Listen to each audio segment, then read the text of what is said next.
وہ وقت ہمیں بخوبی یاد ہے کہ جس وقت مناظر اسلام حضرت العلامہ مولانا امین صفدر اکاڑوی صاحب سب کہہ دو رحمۃ اللہ علیہ، جب انہوں نے دنیا سے پردہ فرمایا تو علامہ علی شیر حیدری صاحب مد ظلہم جنازے میں موجود تھے۔ تو شاید آپ میں سے بھی کئی احباب اس جنازے میں موجود ہوں گے۔ جنازے کے موقع پر وہاں بڑے بڑے اکابرین نے شرکت کی۔ مولانا علی شیر حیدری صاحب کو جب دعوت دی گئی تو مولانا حیدری صاحب کی آنکھوں میں آنسو تھے۔ مولانا کافی دیر مائک پہ کھڑے رہے اور سوچتے سوچتے مولانا یوں ہاتھ ہلا کر واپس چلے گئے کہ میرا دم گھٹا جا رہا ہے، مجھ سے کچھ کہا ہی نہیں جا رہا، میں کیا کہوں۔ اور مولانا امین صفدر اکاڑوی صاحب رحمت اللہ علیہ کے جسد کے سر کے حصے کی جانب ان گناہگار آنکھوں نے دیکھا کہ علامہ علی شیر حیدری جیسا مناظر اور وکیل اس ناموس صحابہ ان کے سر کے پاس بیٹھ کر رویا کہ امین صفدر اکاڑوی صاحب جب مجھے کوئی مسئلہ درپیش ہوتا تھا تو میں یہاں آیا کرتا تھا، اب میں کس کے پاس جاؤں گا۔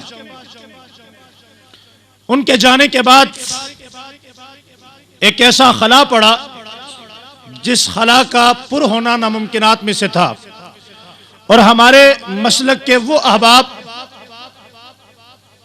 علماء دیوبند مکتبہ فکر کے وہ احباب جن سے اپنے علاقہ میں، اپنے گاؤں میں، اپنی بستی میں، اپنی مسجد میں، کسی نہ کسی علاقہ میں گستاخ صحابہ اور گستاخ امام اعظم ابو حنیفہ سے جب کہیں ٹکراؤ ہوتا تو وہ پریشان ہوتے کہ پہلے تو حضرت اکاڑوی صاحب موجود تھے، اب اس بات کا جواب کون دے گا۔ تو اللہ تبارک و تعالی نے اس موقع پر بھی آپ کو اور مجھے مایوس نہیں کیا۔ وہ شخصیت جو کبھی کشمیر اور افغانستان کے محاذوں پر ایک جرنیل کی مانند اپنا کردار ادا کرتی رہی، میں یوں کہوں گا کہ وہ استاد المجاہدین بھی ہیں، وہ امام المجاہدین بھی ہیں، وہ علم و عمل کے بحر بے کراں سمندر بھی ہیں، وہ بیک وقت محاذوں کے مجاہد بھی ہیں، اور وہ بیک وقت استاد الکماندان بھی ہیں، اور وہ اسی وقت میں ایک مناظر بھی ہیں، اور جب ضرورت پڑتی ہے وہ محاذ پہ نظر آتے ہیں، کبھی کشمیر میں، کبھی افغانستان میں، کبھی ان کا نام دفاعی محاذ پر گونجتا ہے، کبھی کشمیر کے محاذ پر، کبھی افغانستان کے محاذ پر، اور اسی طرح جب ضرورت پڑتی ہے تو وہ مناظرے کے میدان میں نظر آتے ہیں۔ آج امین صفدر اکاڑوی کے چہرے میں آپ کے اور میرے درمیان، آپ کی اور میری امید کی امنگ اور کرن اور سورج اور چاند بن کر ابھرنے والے آپ کے اور میرے محبوب رہنما تشریف لاتے ہیں۔ آج کی اس بارات کے دھولا اس پروگرام کے مہمان خصوصی جناب آپ کے اور میرے محبوب رہنما فاتح غیر مقلدیت حضرت العلامہ مولانا الیاس گھمن صاحب، نعرہ تکبیر، نعرہ تکبیر، شان رسالت، شان رسالت، رہبر اور رہنما۔ آپ کی آواز ختم ہو گئی ہے۔ رہبر اور رہنما، ہاتھ ہلا کے، رہبر اور رہنما، رہبر اور رہنما، مصطفیٰ کا ہم سفر، مصطفیٰ کا ہم سفر، مصطفیٰ کا ہم سفر، گلی گلی نگر نگر، گلی گلی نگر نگر، گلی گلی نگر نگر، جامع القرآن، جامع القرآن، ناشر القرآن، چمن چمن کلی کلی، چمن چمن کلی کلی، چمن چمن کلی کلی، حضرت مولانا الیاس گھمن صاحب۔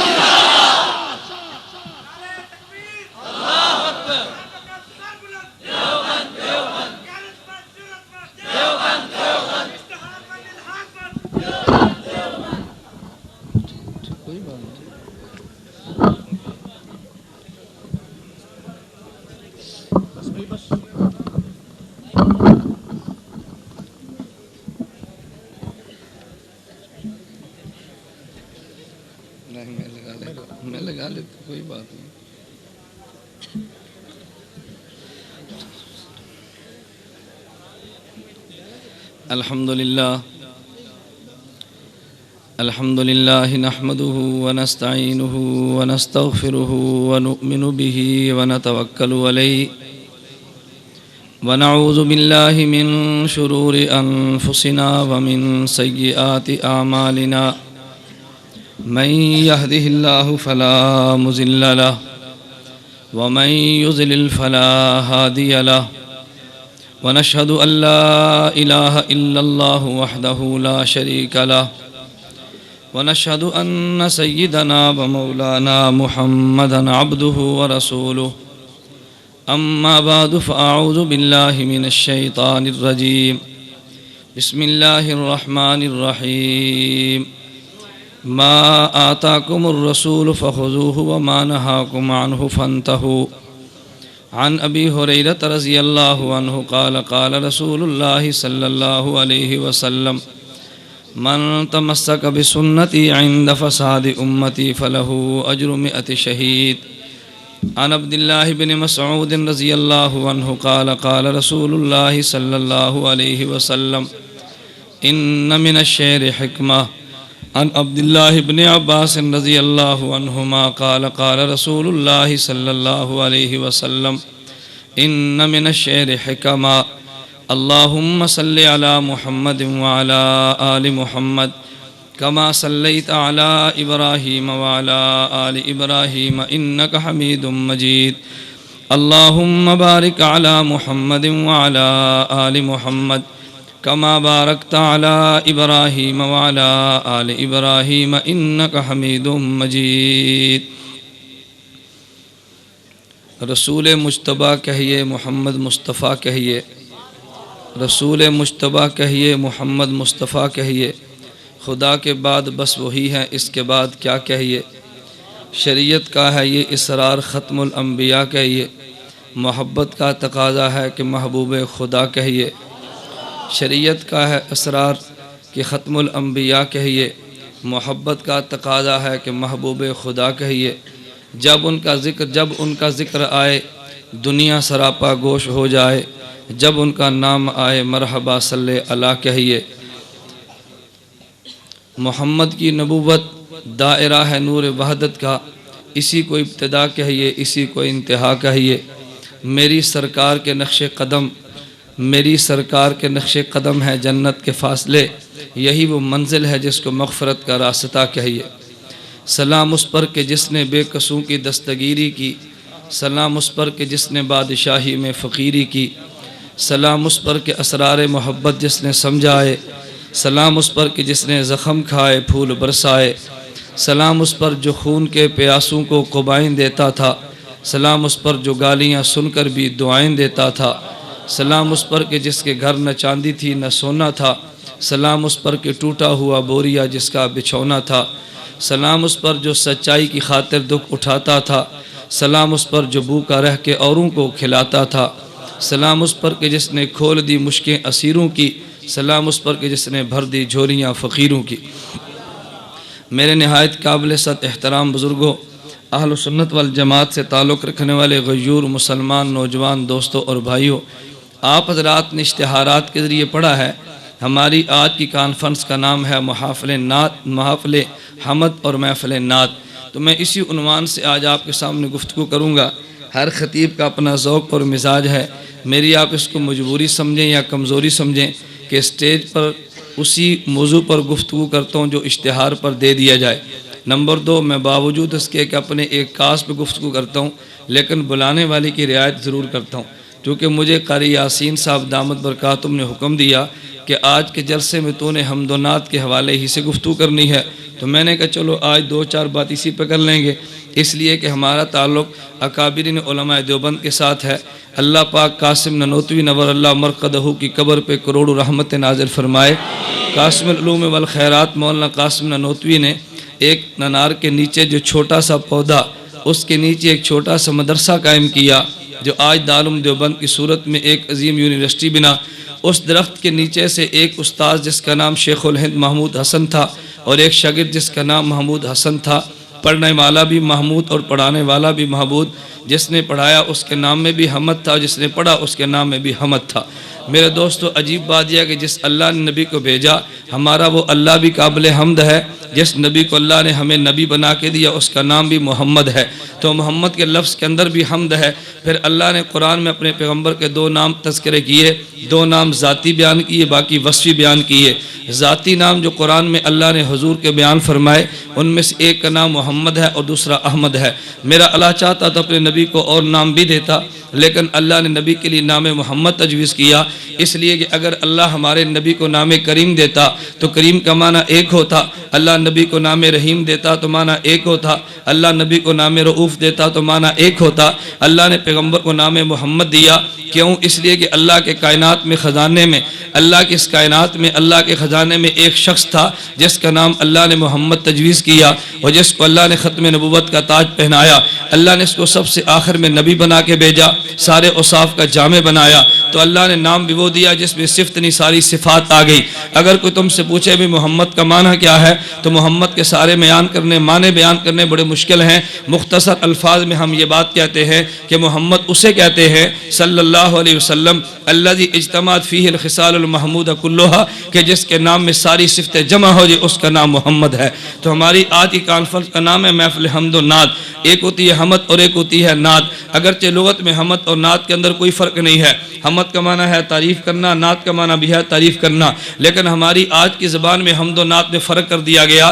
جب اللہ کی بزرگی بیان کی جائے اس کو حمد کہتے ہیں، جب پیغمبر کو صاحب بیان کیے جائے اس کو نعت کہتے ہیں۔ میں اس پہ ایک بات کہنے لگا ہوں، کبھی کبھی یوں ہوگا کہ لغت میں 2 لفظوں کا معنی ایک ہوگا، لیکن عرف ان کا معنی الگ الگ کر دے گا، اور جس کا معنی لغت میں ایک ہو، عرف اس کے 2 معنی الگ کر دیں، اس میں دلیل میں لغت کو پیش نہیں کیا جاتا بلکہ اس میں دلیل میں بطور عرف کو پیش کیا جاتا ہے۔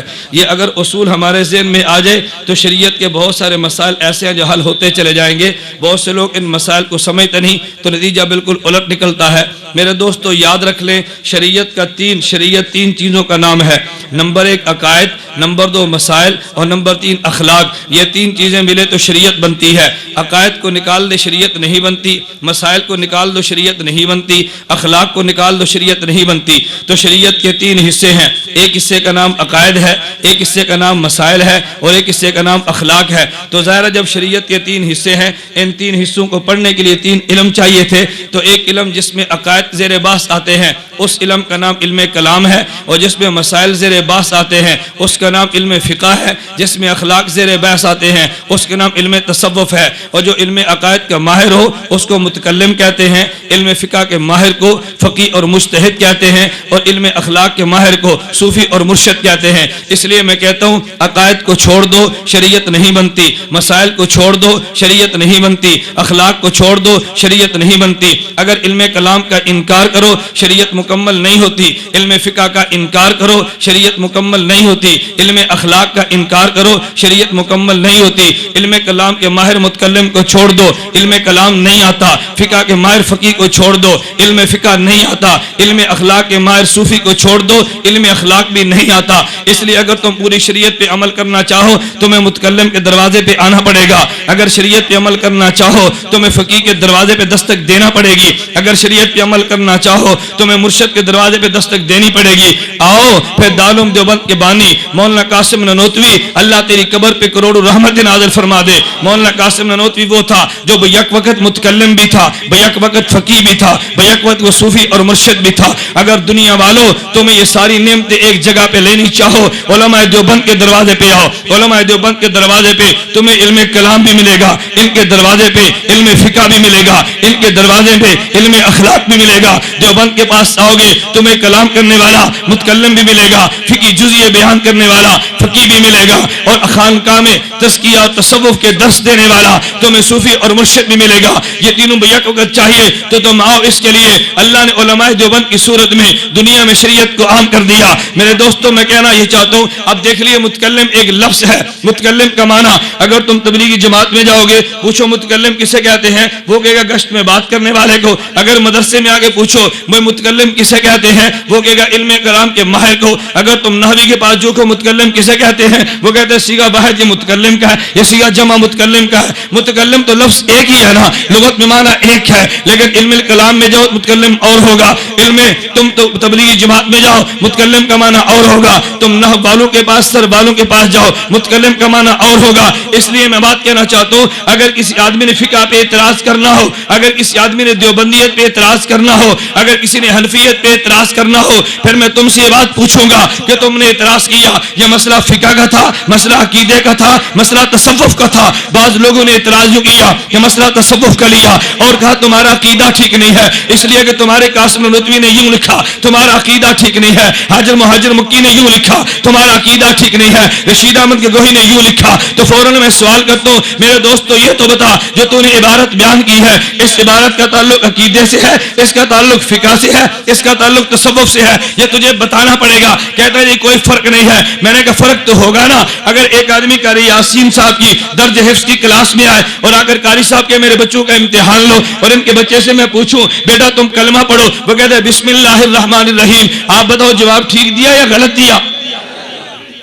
اب توجہ رکھنا, میں نے پوچھا بیٹا کلمہ بتاؤ, کہتے ہیں بسم اللہ الرحمن الرحیم, جواب ٹھیک تھا یا غلط تھا؟ اب سب نے کہا جی غلط تھا. اچھا یہاں سے میں چلا گیا, ان کے کلاس کا لڑکا تو فیل ہو گیا. اب ساتھ میں گیا, وہاں پہ مولانا حسن صاحب دامت برکاتہم وہ نحو پڑھا رہے تھے. تو مولانا نے فرمایا آپ ہمارے مدرسے میں آئے ہیں, میرے بچوں کا امتحان لو. میں ان بچوں سے پوچھنے لگا تو باہر دیکھا کہ لڑکا گالی دے رہا تھا. میں نے کہا بھائی یہ باہر والا لڑکا کیا کہتا ہے؟ طالب علم نے کہا استاد جی کلمہ پڑھتا ہے. یہ کیا پڑھتا ہے؟ جواب ٹھیک ہے یا غلط؟ سبحان اللہ, جواب ٹھیک ہے یا غلط؟ بھائی نحو کی زبان میں گالی کو کلمہ نہیں کہتے.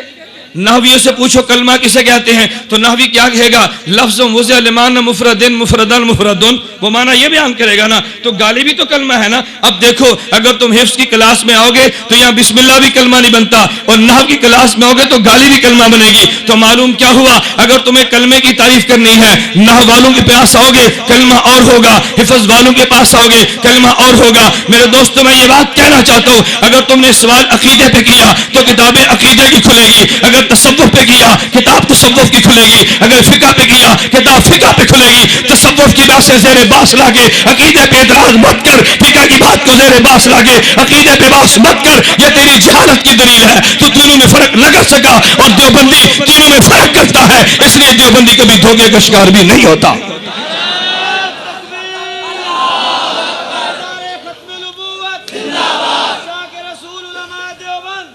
میرے دوست بات سمجھو, میں نے بات سمجھانی ہے. اب نتیجہ کیا نکلا, جب علوم تین قسم کے ہوئے, علماء تین قسم کے ہوئے, تو کتابیں تین قسم کی آئیں گی نا. اب ہمارے ہاں اس دور میں ایک مسئلہ چلا, بعض لوگوں نے کہا جی محفل اس نے قرات منعقد کراؤ, بعضوں نے کہا جی غلط بدعت ہے یہ منعقد نہیں کرانی چاہیے. کسی نے کہا جی محفل حمد نعت منعقد کرا دو, دوسرے کو جوش چڑھا کہتے ہیں بدعت ہے, یہ نعت خوانی تم نے کہاں سے نکالی ہے, ارے تمہارے نعت خوانی شروع کر دی ہے, تمہارے عقیدے برباد ہو گئے. میں نے کہا تو کیسا کم عقل آدمی ہے, اگر نعت خوانی کو تو نے غلط کہنا تھا تو میں تجھ سے یہ پوچھوں گا کہ نعت خوانی کرانا یہ عقیدے کا مسئلہ ہے یا فقہ کا؟ یہ عقیدے کا تعلق ہے یا فقہ کا؟ اس کا تعلق تصوف سے یا عقیدے سے ہے؟ اگر نعت خوانی کرانا اس کا تعلق عقیدے سے ہے تو بات عقیدے پہ لا, اگر اس کا تعلق عمل سے ہے تو بات فقہ کی لا. اگر تو نعت خوانی کو غلط کہا, اگر کفر کہتے قرآن پیش کر, اگر کفر کہتے خلاف اجماع پیش کر, اگر کفر کہتے اس کے خلاف تواتر پیش کر, اگر تو غلط کہتے کوئی دلیل لا. اگر تیرے پاس دلیل نہیں پھر دلائل مجھ سے سن, اگر تجھے دلائل نہیں آتے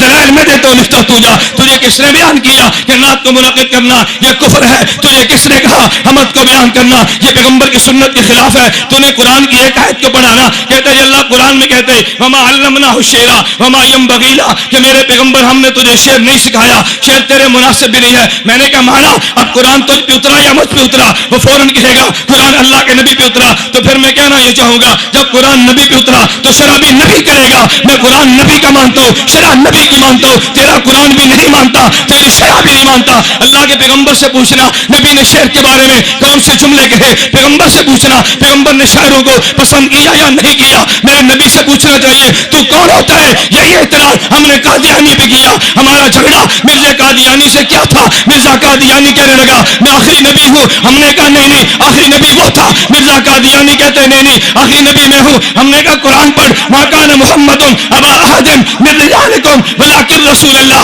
وخاتم النبیین. مرزا قادیانی کہتے خاتم کا معنی ہے مہر, جو نبیوں پہ مہر لگانے والا وہ نبی تھا. جس پہ مہر لگی وہ نبی بن گیا. کہ لغت کو اٹھاؤ, خاتم النبیین کا معنی نبیوں کی مہر, تو میں نے مانا تو ٹھیک کیا. ہم نے قادیانی سے کہا آخری نبی ہمارے آقا ہے, تو دجال ہے, تو نبی نہیں ہو سکتا. قادیانی کہتے تم آج پڑھو. ہم نے کہا ما کان محمد ابا احد من رجالکم ولکن رسول اللہ وخاتم النبیین. اس کا معنی آخری نبی. قادیانی نے آیت یہی پڑھی, آیت میں نے بھی یہ پڑھی. میں کہتا ہوں آخری نبی, وہ کہتے ہیں نبیوں کی مہر. ہم کہتے ہیں قرآن تجھ پہ نہیں اترا, قرآن محمد پہ اترا. اگر محمد مارا تیرا بیان کرے تو سچا, میرا بیان کرے میں سچا.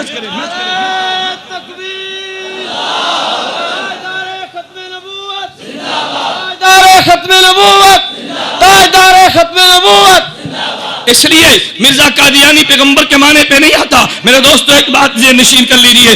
آج لوگ کہتے ہیں دنیا میں فرقہ واریت عام ہو گئی. میں ایجنسیوں سے کہتا ہوں تم بھی نوٹ کرو, میں فرقہ واریت کا دشمن ہوں, فرقہ واریت کو لعنت سمجھتا ہوں. لیکن تبھی تم نے غور کیا فرقہ واریت نے جنم کہاں سے لیا. میں کہتا ہوں قرآن پیغمبر پہ اترا, شرح پیغمبر نے کی ہے, نقل صحابی نے کی ہے. اگر کوئی انسان قرآن کی آیت پڑھے, شرح میں نبوت کی حدیث نہ پڑھے, مان لے جھوٹا ہے. قرآن کی آیت پڑھے, شرح میں صحابی کا ارشاد نقل نہ کرے, مان لے جھوٹا ہے. جو قرآن کی آیت پڑھے, شرح نبی سے بیان کرے وہ سچا, آیت پڑھے شرح خود کرے وہ جھوٹا. قرآن کی آیت پڑھے, شرح صحابی سے لائے وہ سچا, آیت خود پڑھے شرح خود کرے وہ جھوٹا. میرے دوستوں میں کہتا ہوں حکومت کے وارو تم بھی سنو. اگر تم فرقہ واریت کے بیچ کو مٹانا چاہتے ہو, آؤ امت کو قرآن پہ لاؤ, شرح پیغمبر کی لاؤ, ارشاد صحابہ پہ لاؤ. اللہ کی قسم اگر امت صحابہ پہ متفق ہو جائے فرقہ واریت مٹ جائے گی, صحابہ کو چھوڑے گی, فرقہ واریت جنم لے گی.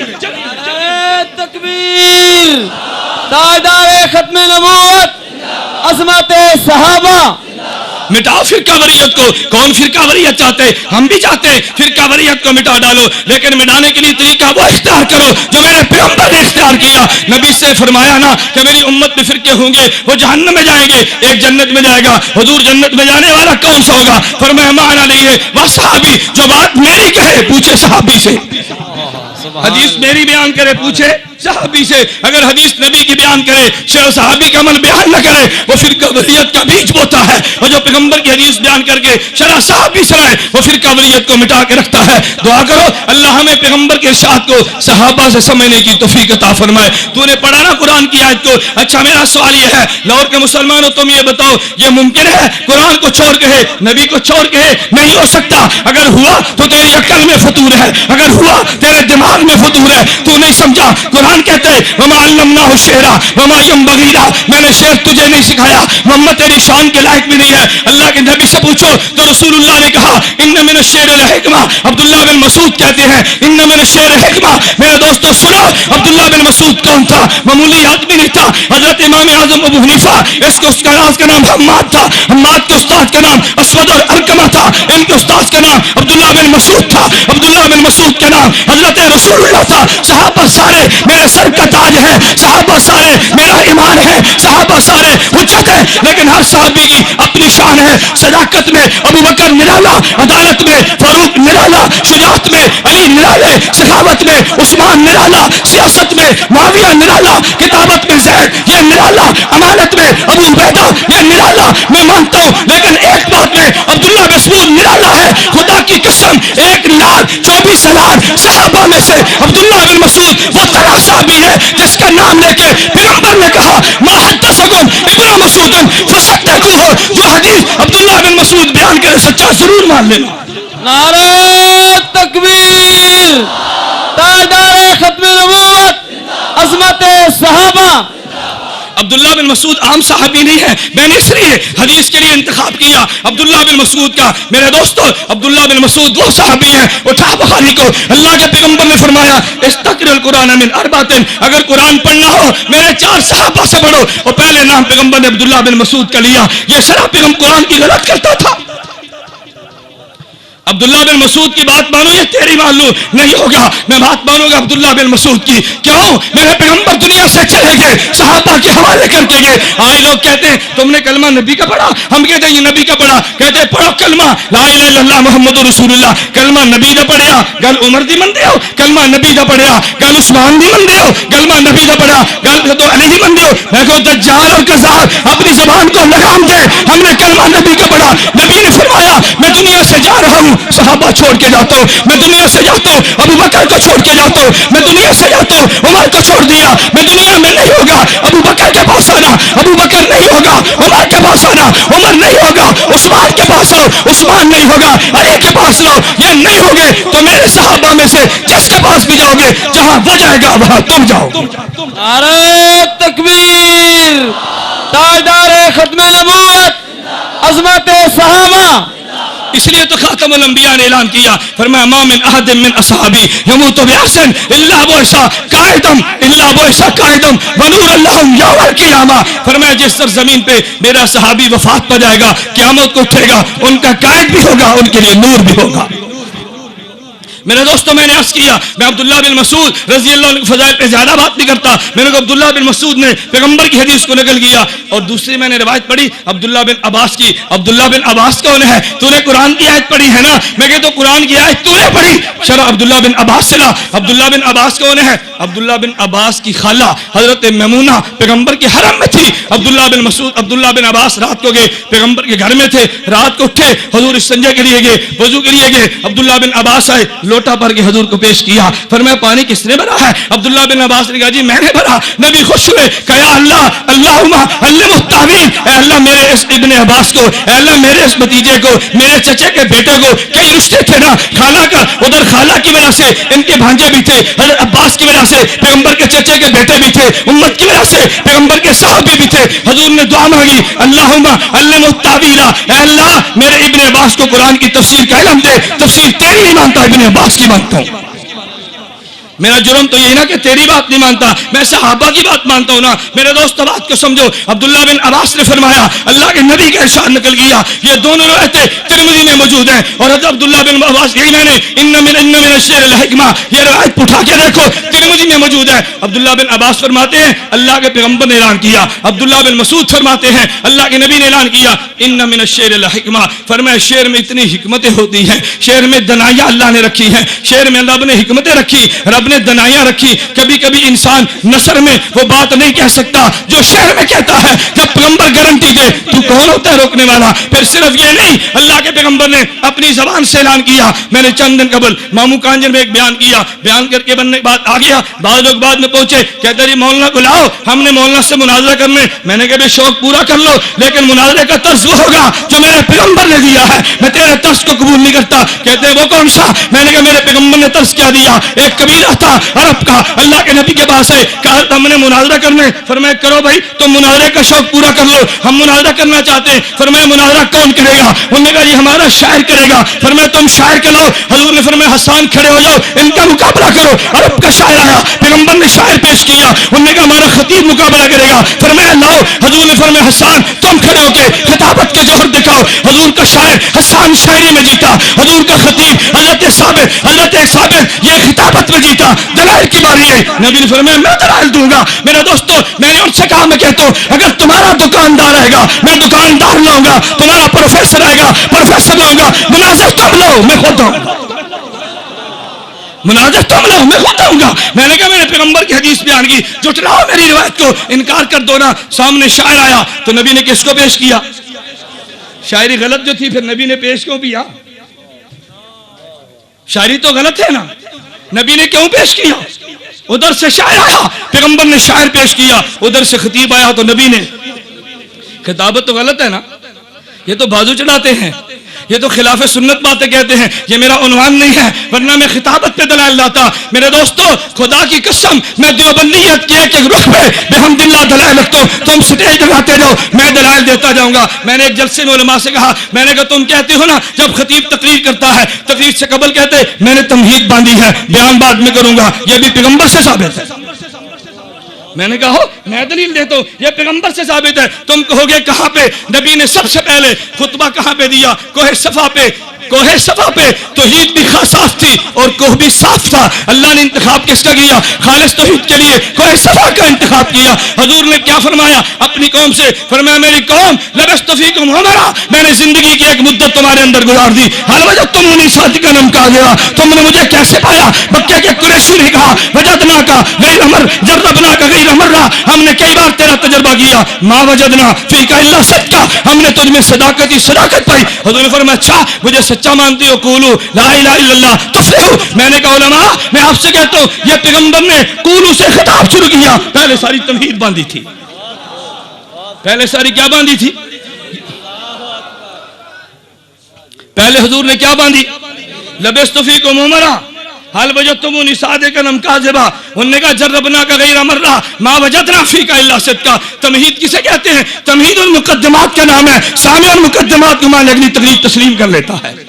یہ پیغمبر نے مقدمات قائم کیا نا. اب تمہارے اشکال کیا ہوگا؟ کہتے جی حضور نے نام تو نہیں رکھا تھا نا. میں نے ایک جگہ پہ بیان کیا تو والوں کو چرت ہوتی ہے نا. کہتے تم تقلید کو مانتے ہو؟ میں نے کہا جی مانتا ہوں. کہتے قرآن سے پیش کرو، قرآن میں لفظ تقلید دکھاؤ ہم مقلد ہو جائیں گے. میں نے کہا اگر تم سے کوئی یہ بات کہہ دے قرآن سے لفظ توحید دکھاؤ ہم موحد ہو جائیں گے. تم توحید کا لفظ پیش کرو. کہتے مولانا قرآن نہیں کہتا قل یا ایھا الکافرون لا اعبد ما تعبدون. قرآن نہیں کہتا قل هو اللہ احد. قرآن نہیں کہتا ادعوا ربکم. قرآن نہیں کہتا یہ سب توحید ہے. میں نے کہا میرے دوست قل هو اللہ احد یہ توحید کا معنی ہے، توحید کا لفظ نہیں ہے. اور اسی طرح واتبع سبیل من اناب الی تقلید کا معنی ہے، لفظ تقلید نہیں ہے. اولي الامر منکم تقلید کا معنی ہے، تقلید کا لفظ نہیں ہے. توحید کا لفظ نہیں، توحید کا معنی قرآن میں موجود ہے. میں کہتا ہوں توحید کا معنی قرآن میں ہے، توحید کا لفظ نہیں ہے. تقلید کا معنی قرآن میں ہے، لفظ نہیں ہے. اگر لفظ نہیں تھا تقلید کا انکار کرنا ہے پھر توحید کا بھی انکار کرتے،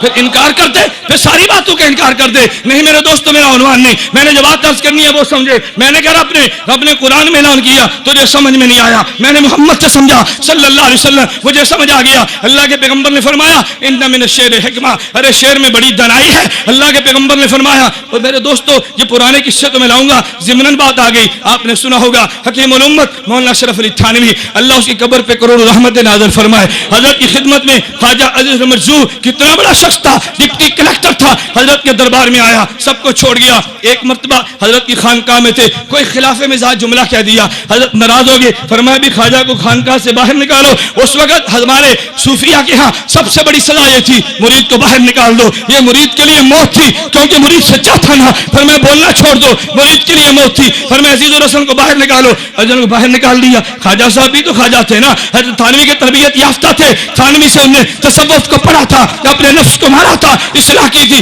خواجہ باہر نکلے، خانقاہ سے باہر گئے. خانقاہ سے باہر فٹ پاتھ تھا، اپنے بستر کو لگایا، وہاں لیٹ گئے. ایک پرچی پہ شعر لکھا، اندر بھیج دیا. اب شعر کیا تھا سمجھو، کیا شعر میں دنائیاں اللہ نے رکھی ہیں. خواجہ عزیز الرسول نے پرچی پہ شعر لکھا، فرمایا وقف سجدہ ہے جبی میرا، اب کیا پوچھنا آسمان میرا زمین میری، تو در نہ کھولے گا میں در نہ چھوڑوں گا. حکومت اپنی اپنی کہیں تیری کہیں میری، حکومت اپنی اپنی کہیں تیری کہیں میری. وقف سجدہ ہے جمی میری، آسمان میرا زمین میری. آئے ہے عجیب بات کی، کہتے ہیں تو در نہ کھولے گا میں در نہ چھوڑوں گا. حکومت اپنی اپنی کہیں تیری کہیں میری. فرمایا خواجہ صاحب کو اندر لے آؤ، خواجہ صاحب کو اندر لے آؤ. حکمتیں تو رکھی ہیں لیکن کسی کو نہ آئے اس کا نقصان میرا نہیں، نقصان تیری عقل کا ہے. میں دوستوں کو بھی واقعہ سناتا ہوں، اللہ دنائی دے عورتوں کو بھی دے دے. آپ نے سنا ہوگا نا ابو حمزہ ایک عرب تھا. ابو حمزہ ایک عرب تھا، یہ شاعر تھا. اس کے ہاں بیوی تھی، اس کی بیوی کے ہاں بچے پیدا نہیں ہوتے، یعنی نرینہ اولاد نہیں تھی. اس کے ایک بیٹی، دوسری بیٹی، 3 بیٹیاں، 4 بیٹیاں پیدا ہوئی. ابو حمزہ نے ارادہ کیا اپنی بیوی کو طلاق دے دوں. کیوں؟ میری بیوی کے اندر بچہ جو پیدا نہیں ہوتا. ہمارے یہاں بھی بس کم عقل لوگ اس بنیاد پہ بیوی کو منحوس سمجھتے ہیں کہ بیوی کے بطن سے ننینہ اولاد پیدا نہیں ہوتی. وہ بھی بیوقوف تھا، اس نے بیوی سے علیحدہ ہونے کا ارادہ کیا، طلاق دینے کا عزم کر لیا. اپنے گھر میں نہیں آتا، کسی دوست کے ٹھہرا. بیوی نے سوچا میرا خامد ابو حمزہ میرے گھر میں کیوں نہیں آتا، بڑی پریشان ہوئی. اس نے سوچا، ایک نتیجے پر پہنچی کہ چونکہ میرے پیٹ سے لڑکے پیدا نہیں ہوتے، لڑکیاں پیدا ہوتی ہیں. ابو حمزہ نالا ہو گیا. اس نے عربی میں شعر لکھے، اور شعر لکھ کے ابو حمزہ کو بھیجے، لاہور کے مسلمانوں اس عورت کی دنائی پہ ناش کرو. اللہ نے کتنی عقل اس کو عطا فرمائی تھی. اس نے شعر لکھے, کہتے مال ابی حمزہ تھا لا یاتینا غصبانو اللہ نرد البنینا تاللہ ما ذالکا فی ایدینا نحن کالارض لزارعینا انہا ناخذ ما اوتینا ننبتو ما زرعہ فینا. اس نے عجیب بات دیکھی, ابو حمزہ سے کہنے لگی, کہتے مال ابی حمزہ تھا لا یاتینا, ابو حمزہ کو کیا ہو گیا, ہمارے پاس آتا نہیں ہے. غصبانو اللہ نرد البنینا, وہ ناراض ہو گیا, میرے یہاں بیٹا نہیں ہوتا. تاللہ ما ذالکا فی ایدینا, اللہ کی قسم یہ میرے بس میں نہیں ہے. نحن کالارض لزارعینا, میری مثال زمین کی ہے, تیری مثال کسان کی ہے. ناخذ ما اوتینا, زمین میں بیج وہی آتا ہے جو کسان ڈالتا ہے. ننبتو ما زرعہ فینا, زمین سے بیج وہی نکلتا ہے جو کسان نے ڈالا ہوتا ہے. اس نے کہا قصور تیرا یا میرا ہے؟ میرے دوست ابو حمزہ نے کہا مجھے معاف کر دے, مجھ سے غلطی ہو گئی, میں غلطی پر تھا. ایک شعر پڑھانا کہاں پلٹ کے رکھ دی. اللہ کے پیغمبر نے فرمایا ان من الشعر الحکمہ, حکمت ہے شعر میں, دنائی ہے, لیکن ان کو دنائی ملتی ہے جن کے سر میں عقل ہو. ان کو دنائی ملتی ہے جن کے سر میں عقل ہو تو صحیح نا, اور جس کے سر میں عقل نہ ہو وہ جانوروں کی طرح گھومتا پھرے, اس کو دنائی کبھی نہیں ملا کرتی. اس کو شعروں سے بھی نہیں ملتی, پیغمبر کے ارشاد سے بھی نہیں ملتی, اللہ کے قرآن سے بھی نہیں ملتی, اور صحابہ سے نہ ملی تو کیا ہوا, ائمہ سے نہ ملی تو کیا ہوا. میرے دوستوں میں عرض کیا یہ شعر پڑھنا یہ پیغمبر کی سنت ہے. آپ کہو گے جی وہ کیسے, پیغمبر کی سنت تو شعر پڑھنا نہیں ہے. میں کہتا ہوں تو سنت کا معنی نہیں جانتا. اگر تو سنت کا معنی جانتا ہوتا تو پیغمبر کی سنت پہ کبھی اعتراض نہ کرتا. میرے دوستوں میں تم سے پوچھتا ہوں, اگر کوئی آدمی آپ سے پوچھے مولوی صاحب اذان دینا سنت ہے, آپ کیا جواب دو گے؟ بولیے بھائی, اذان دینا سنت ہے. حضور نے کتنی بار پڑھی؟ باجماعت نماز کے لیے تکبیر پڑھنا سنت ہے, نبی نے کتنی بار پڑھی؟ تو سنت کیسے بنی؟ اگر نبی کے حکم سے صحابی اذان پڑھے وہ سنت, نبی کے حکم سے صحابی قیامت کہے وہ سنت, تو نبی کے حکم سے صحابی شعر پڑھے بے شعر بھی سنت ہوگا. پھر شعر بھی سنت ہوگا نا. ہاں تجھے نہیں آتے میں سناؤں گا, تجھے قصیدے نہیں آتے میں پڑھوں گا. صحابہ نے پڑھے, نبی کے حکم سے پڑھے, یہ پیغمبر نے پڑھے ہیں. میرے دوستوں لیکن میں نے عرض کیا ایک ہے حمد ایک ہے نعت. پہلے میں حمد سناتا ہوں پھر نعت سنو. اور حمد کی کس کی میرے دوستوں؟ تیری اور میری نہیں. میں حمد لاتا ہوں اللہ کے نبیوں کی. حمد بیان کی ہے ابراہیم خلیل اللہ نے, حمد بیان کی ہے موسیٰ کلیم اللہ نے, حمد بیان کی ہے عیسیٰ روح اللہ نے, حمد بیان کی ہے محمد رسول اللہ نے. اور لکھنے والا کون ہے؟ زرقانی. اٹھانا کتب حدیث کو, امام زرقانی کہتے ہیں ابراہیم نے اللہ کی حمد کو بیان کیا. ابراہیم نے حمد کو بیان کرتے یوں کہا الحمدللہ الذی اتخذنی خلیلا, اے اللہ تیرا شکر ہے تو نے مجھے اپنا خلیل بنا لیا. وآتانی ملکا عظیما, اے اللہ تیرا شکر ہے تو نے مجھے عظیم ملک عطا کر دیا. اے اللہ تیرا شکر ہے وجعل امتی قانتا یؤتم بہ, تو نے مجھے امت کا مقتدا بنا دیا. وانقذنی من النار, مجھے نار سے بچا لیا. وجعلها علی بردا وسلاما, تو نے آگ پہ مجھے ٹھنڈا کر دیا. ابراہیم نے حمد بیان کی. بعد میں کون ہے؟ حضرت موسیٰ. موسیٰ نے حمد بیان کی. اللہ کی حمد کو بیان کرتے ہوئے حضرت موسیٰ نے کہا الحمدللہ الذی کلمنی تکلیما, اے اللہ تیرا شکر ہے تو نے مجھ سے کلام کیا. وجعل ہلاک آل فرعون وبنی اسرائیل علی یدی, اے اللہ تیرا شکر ہے بنی اسرائیل کو آباد کیا, تو نے آل فرعون کو ہلاک کیا میرے ہاتھ پہ کیا. وجعل من امتی قوما یہدون بالحق وبہ یہدون, تو نے میری امت میں ایک قوم پیدا کی ہے جو ہدایت پہ چلتی ہے, ہدایت کے ساتھ انصاف کرتی ہے. حضرت داؤد اٹھے, اللہ کی حمد بیان کی. حضرت داؤد نے کہا الحمدللہ الذی سخر لی الریاح, اے اللہ تیرا شکر ہے تو نے, اے اللہ الحمدللہ الذی آتانی ملکا عظیما, اے اللہ تیرا شکر ہے تو نے مجھے عظیم ملک عطا کر دیا. اے اللہ تیرا شکر ہے اللہ منی الزبورا, تو نے مجھے زبور دی ہے. الانی الحدیدہ, میرے ہاتھ پہ لوہے کو نرم کر دیا. اے اللہ تیرا شکر ہے وسخر لی الجبال یسبحن والطیر, تو نے پہاڑوں کو میرے ساتھ ملا دیا. اے اللہ تو نے پرندوں کو میرے ساتھ ملا دیا. وآتانی الحکمت وفصل الخطاب, تو نے حکمت دی ہے تو نے خطاب دیا. اے اللہ تیرا شکر ہے. حضرت سلیمان آئے, اللہ کی حمد کو بیان کیا. سلیمان کہنے لگے الحمدللہ الذی سخر لی الریاح, اے اللہ تیرا شکر ہے تو نے میرے تابع ہوا کو کر دیا. وسخر لی الشیاطین, شیاطین کو میرے تابع کر دیا. یا ملونا ما شئت من محاریب وتماثیل وجفان کالجبال وقدور راسیہ, جیسے میں چاہتا ہوں محاریب بناتا ہوں, جیسے چاہتا ہوں ہنڈیاں بناتا ہوں, جیسے چاہتا ہوں محل بناتا ہوں. اے اللہ تیرا شکر ہے علمنی منطق الطیر, تو نے مجھے پرندوں کی بولیاں سکھا دی. اے اللہ تیرا شکر ہے فضلنی علی کثیر من عبادی, تو نے اپنے بندوں پہ مجھے فضیلت دی ہے. اے اللہ تیرا شکر ہے آتانی ملکا لا ينبغي لأحد من بعدی, ایسی حکومت دی ہے جو میرے بعد کسی اور کو نہیں ملے گی. اے اللہ تیرا شکر ہے وجعل ملکی ملکا لا حساب فیہ, مجھے تو نے ایسی حکومت دی جس حکومت کا تو کوئی حساب نہیں لے گا. اہل سنت والجماعت کا عقیدہ ہے قبر میں حساب ہوتے مگر امتی سے نبی سے نہیں ہوتا. اہل سنت والجماعت کا عقیدہ قبر میں حساب ہوتے کس کا؟ بولیے کس کا؟ نبی کا حساب. میں ایک بات کہہ دوں, قبر میں حساب امتی کا ہوتا ہے, نبی کا. توجہ رکھنا, قبر میں حساب کس کا ہوتا ہے؟ نبی کا. نبی قبر میں جاتا ہے, نبی سے حساب نہیں ہوتا, امتی سے رب حساب لیتا ہے. اللہ فرشتوں کو بھیجتا ہے, لیکن فرشتوں کے لیے جب حساب اور کتاب مکمل ہوتا ہے نا, پھر ابو داؤد کی روایت موجود ہے, روایات اور بھی ہیں, حساب کتاب کے بعد اس امتی پہ نیند کو طاری کر دیا جاتا ہے, اور ہماری زبان میں نیند کو موت بھی کہتے ہیں. اللہم بسمکا اموت و احیا, الحمدللہ الذی احیانا بعدما اماتنا. چونکہ نوم کو موت کہتے ہیں, اس لیے قبر میں جب اس امتی پہ نیند کو طاری کر دیا گیا, نیند کو موت کہتے ہیں. ہم نے عام امتی کو میت کہہ دیا, لیکن پیغمبر کا حساب بھی نہیں ہوتا, پیغمبر پہ نیند بھی طاری نہیں ہوتی, پیغمبر کو مسلسل حیات ملتی ہے, اس لیے نبی کو قبر میں زندہ کہتے ہیں, عام امتی کو مردہ کہتے ہیں. تکبیر. تاجدار ختم نبوت, عقیدہ حیات انبیاء. میرے دوستو, یہ میرا موضوع نہیں ہے. جو میں نے عرض کیا نا, اے کاش تم اس بات کو سمجھتے جو میں بات زیر باس رہا ہوں. میں نے ایک اشکال کا جواب دیا ہے. لوگ پتہ کیا کہتے ہیں؟ قبر میں کافر بھی زندہ, قبر میں مومن بھی زندہ, قبر میں شہید بھی زندہ, قبر میں نبی بھی زندہ. ارے سارے زندہ ہیں, تم حیات النبی کیوں کہتے ہو؟ میں کہتا ہوں اس لیے کہ امتی پر قبر میں نیند طاری ہوتی ہے, نیند کو موت کہتے ہیں, اس لیے امتی کو نیند کے اعتبار سے میت کہہ دیا. پیغمبر پہ نیند بھی نہیں آتی, اس لیے پیغمبر کو میت کہہ ہی نہیں سکتے.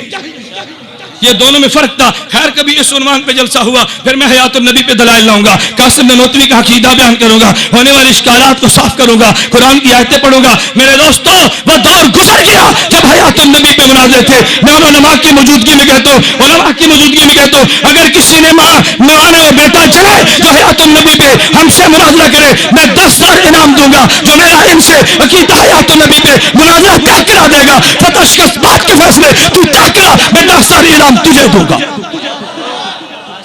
وہ دور گزر گیا جب تم نے مناظروں کے چیلنج کیے. میں تو برک رہا ہوں, میں تو چیخ رہا ہوں. میں نے پنجمی پہ جا کے FM ریڈیو پہ بیان کیے. میں نے کہا آؤ نکلو بلو سے باہر, تم میرے چیلنج کو قبول کرو, کرو حیات النبی پہ مناظرہ. رب کعبہ کی قسم, جو حیات النبی کا عقیدہ نہیں رکھتا اہل سنت میں سے نہیں ہے, دیوبندی نہیں ہے.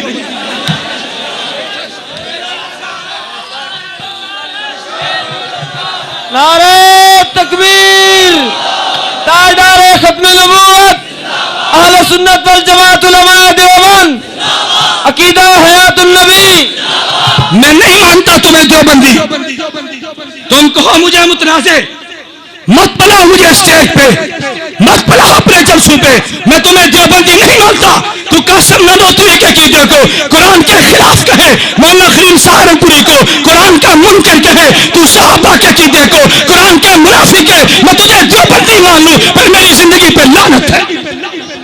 نہیں مانتا تجھے دیوبندی, تو کر چیلنج. نہیں مانتا دیوبندی, تو کر چیلنج. میں تیرے چیلنج کو قبول کرتا ہوں. لوگوں نے کہہ دیا اس نے امت میں بگاڑ پیدا کیا, امت میں اختلاف پیدا کر دیا. اختلاف تو نے کیا, میرے اختلاف کو مٹا کے رکھ دو. میں کہتا ہوں آ جاؤ, اگر تم دیوبندی ہو قاسم نانوتوی کے عقیدے پہ دستخط کر دے. اگر دیوبندی ہے شیخ الہند کے عقیدے پہ دستخط کر دے. اگر دیوبندی ہے حسین احمد مدنی کے عقیدے پہ سائن کر دے. اگر دیوبندی ہے المحلت کا محل ہے. اگر دیوبندی عقیدہ تو نہیں مانتا, میں تجھے دیوبندی نہیں مانتا.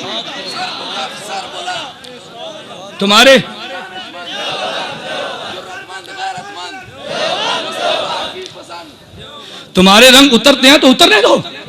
ہم نے بڑا عرصہ گالیاں کھائی ہیں, ہم نے بڑا عرصہ تم سے گالیاں کھائی ہیں. میں اس لیے بار بار کہتا ہوں عقیدہ بیان کر, بڑے زور سے بیان کر, تجھے حق حاصل ہے. میرے کافر کے خلاف زبان درازی مت کرنا, میں تیری زبان کو کھینچوں گا اور جڑا سے کھینچ لوں گا. تو زبان درازی کر کے دکھا. کوئی بات ہے؟ جس کا جی چاہے دیوبندیت کو بھونک دے, جس کا جی چاہے دیوبندیت کو بھونک دے. پوری امت کے محسن, پوری امت کا محسن, اس کو تو بھونکے, تیری زبان کو میں لگام دوں گا. اللہ نے چاہا تو جرأت اور طاقت سے دوں گا. چیلنج قبول کر کرو. میں نے علماء کی موجودگی میں کہا, میں دوڑا تو نہیں ہوں. میں نے کہا جو انعام جو رکھا ہے میں اس کو 10,000 انعام دوں گا. تم انعام لو, یہ انعام ان کے لیے تو نہیں ہے, تم لو. کیوں نہیں لیتے انعام کو؟ لو انعام. وہ دور گزر گیا، اب واپس گہر لگے ہیں، واپس بحمداللہ تعالی۔ وقت آنے پہ میں لاؤں گا رپورٹیں تمہارے سامنے۔ میں نے دوستوں سے کہا نا، کہتے دیوبندی اہل حدیث ہو گئے، اہل حدیث ہو گئے۔ مولانا معذرت کے ساتھ اب محسوس مت کرو، ان قریب وہ سیڑھیاں میڈیا پر آئیں گی، کتنے اہل حدیث دیوبندی بنے ہیں، 2 سیڑھیاں آ گئی ہیں مارکیٹ میں، اب آپ گنتے چلے جاؤ۔ وہ بیک گیئر لگ گیا۔ میں نے آج بھی، یا مولانا سے موجود ہے، میں نے آج بھی ایک غیر مقلدین کی مناظر سے فون پہ کہا، میں نے کہا میرے دوست میں تمہیں مشورے دیتا ہوں، تم عقیدہ بیان کرو، تمہیں حق ہے، مسئلہ بیان کرو، تمہیں حق ہے، اپنے مسائل پھیلاؤ، تمہیں حق ہے، میرے کعبے کو گالیاں مت دو، تم مسائل بیان کرو، میں مسئلہ بیان کروں گا، تم دلیل دو، میں دلیل لاؤں گا، اکابر کو گالیاں دو گے، میں گالی نہیں دوں گا، تیری زبان روک دوں گا، گالی نہیں دوں گا، میں بول جاؤ، میں گالیاں نہیں دوں گا، میں یہ نہیں ہوگا تمہیں گالیاں دوں، لیکن تمہاری زبان کو روکوں گا انشاءاللہ، اور میں رب نے چاہا میں روک کر تمہیں دکھاؤں گا۔ موت حیات کا مالک رب ہے، جو دن زندگی رب نے رکھ دی ہے وہ کوئی نہیں چھین سکتا، موت رکھ دی ہے کوئی زندگی نہیں دے سکتا، لیکن رب نے چاہا جن اکابر کا کھایا میں ان کا دفاع انشاءاللہ کر دوں گا انشاءاللہ۔ تم دیکھو کیسے دفاع نہیں ہوتا، کوئی بات ہے۔ خیر میرے دوستوں، میں نے عرض کیا عنوان بدل جائے گا، میں نے اتنی بات عرض کی تھی نا، آپ بات کو سمجھیں۔ میں نے عرض کیا میرے پیغمبر پہ قرآن اترا، میرے پیغمبر نے سنت کا مسئلہ بیان کیا نا، تو اگر شاعری پیغمبر نے سنی ہے تو تجھے بھی سنت کہہ دینی چاہیے۔ میرے دوستوں میں بات کو مختصر کرتا ہوں، آئیے پیغمبر کی تاریخ پڑھیں، پیغمبر کی سیرت پڑھیں، صحابہ کی مرویات کو پڑھیں، کیا پیغمبر نے سنا ہے یا نہیں؟ میں حمد بیان کر رہا تھا زرقانی کے حوالے سے جو اللہ کے نبیوں نے بیان کی ہے، حضرت عیسیٰ نے حمد کو بیان کیا، حضرت عیسیٰ فرمان لگے الحمدللہ الذی جعلنی کلمہ، میں اس اللہ کا شکر ادا کرتا ہوں جس رب نے مجھے کلمہ کن سے پیدا کیا، وجعل مثلی مثل آدم خلقہ من تراب ثم قال له کن فیکون، اللہ نے مجھے یوں بنایا جیسے آدم کو کن سے بنایا، جیسے آدم کا باپ نہیں تھا تو میرا بھی باپ نہیں ہے۔ عیسیٰ نے کہا علمنی الکتاب والتوراۃ والانجیل، رب نے مجھے کتاب کا علم دیا، رب نے انجیل کا علم دیا، رب نے تورات کا علم دیا۔ میرے لاہور کے دوستو، میں تمہارے علم کے لیے ایک نکتہ کے طور پہ بات کہہ دوں، حضرت عیسیٰ کے دور میں قرآن نہیں آیا تھا، عیسیٰ سے پہلے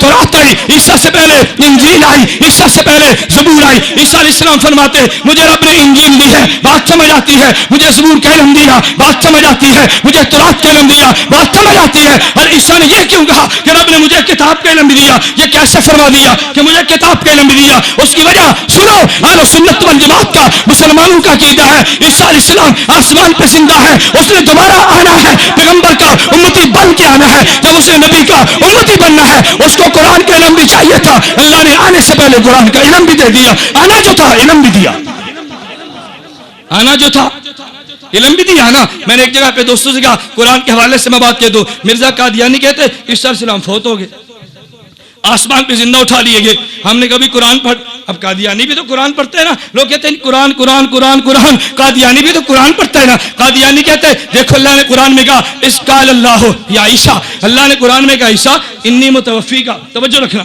انی متوفی کا ورافیو کا الیہ، اے عیسیٰ میں تجھے وفات دوں گا اور تجھے اٹھا لوں گا، تو پہلے وفات ہے نا، اٹھانا بعد میں ہے۔ قادیانی کہتے ہیں اب قرآن کا طرز یہ بتاتا ہے کہ پہلے اللہ نے وفات دی پھر اللہ نے اٹھا لیا، ہم مانتے ہیں عیسیٰ آسمان پہ ہے لیکن پہلے موت دی اور پھر اٹھا لیا۔ ہم نے کہا جی کیسے؟ کہتے قرآن میں ہے اللہ نے فرمایا اس قال اللہ یا عیسیٰ، اے عیسیٰ انی متوفی کا، میں تجھے وفات دیتا ہوں، ورافیو کا اور تجھے اٹھا لوں گا، تو پہلے تذکرہ وفات کا یا اٹھانے کا؟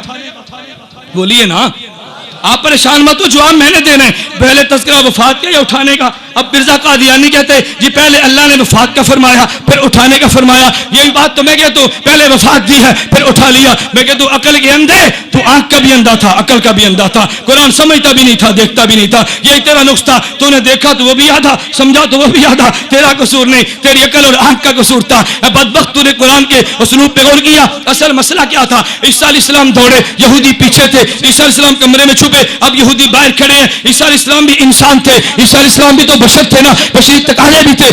عیسیٰ نے اللہ سے دعا مانگی یا اللہ میری حفاظت فرما۔ اللہ نے فرمایا عیسیٰ تو نے گھبرانا نہیں ہے، تجھے وفات تو میں دوں گا۔ اللہ وفات تو دے گا، یہ تو باہر کھڑے ہیں میری جان لے لیں گے۔ اللہ فرماتا نہ عیسیٰ انی متوفی گا، وفات میں نے دینی ہے، جب وفات میں دوں گا یہ تجھے مار نہیں سکتے، زندگی موت میرے ہاتھ میں، ان کی بس میں نہیں ہے تجھے مارنا، گھبرانا نہیں، انی متوفی گا، وفات میں دوں گا۔ اے اللہ کیسے دوں گا؟ یہ تو پہنچے، رب نے کہا برافیوں گا تجھے اٹھا لیتا ہوں۔ آئے ہائے، نہیں کہا، رب نے فرمایا میں تجھے اٹھا لیتا ہوں. پہلے متوفی کا کہہ کے رب نے تسلی دی ہے, رافع کہہ کے اٹھا لیا ہے. قرآن کا معنی تو یہ تھا, لیکن عقل کے اندھے اور آنکھ کے کانے تو نے قرآن کو نہ سمجھا اور اعتراض عیسیٰ علیہ السلام پہ کر دیا. میرے دوستو, عیسیٰ علیہ السلام نے یہ بات کہی, میں نے اس لیے کہا ہمارا عقیدہ عیسیٰ علیہ السلام آسمان پہ زندہ ہے اور عیسیٰ علیہ السلام دوبارہ آئیں گے. عیسیٰ علیہ السلام زندہ ہیں, آئیں گے. اور ایک اور میں بات کہہ دوں, عیسیٰ علیہ السلام ذوق تازہ ہو, میں ایک بات کہتا ہوں, عیسیٰ علیہ السلام آئیں گے دنیا میں فتنے مٹانے کے لیے. دنیا میں فتنے, توجہ رکھنا, دنیا میں فتنے. لیکن عیسیٰ علیہ السلام فتنے کیسے مٹائیں گے؟ دلیل سے یا طاقت سے؟ طاقت سے. کیسے مٹائیں گے؟ دلائل کا دور تو گزر گیا, دلائل میں برہان مکمل ہو گیا. عیسیٰ علیہ السلام اٹھائیں گے دلیل سے نہیں, عمل سے فتنے مٹھائیں گے. سارے فتنے مٹ گئے, یہودیت کا, عیسائیت کا, مرزائیت کا. اللہ کے پیغمبر فرماتے ہیں اٹھاؤ, یہ روایت مسند ابو یعلا میں موجود ہے. ابو ہریرہ فرماتے ہیں رضی اللہ عنہ, حضرت عیسیٰ علیہ السلام فتنے مٹھا کے پیغمبر کے روزے پہ جائیں گے. پیغمبر پہ فتنہ باقی ہے نا, نبی سنتا ہے یا نہیں سنتا؟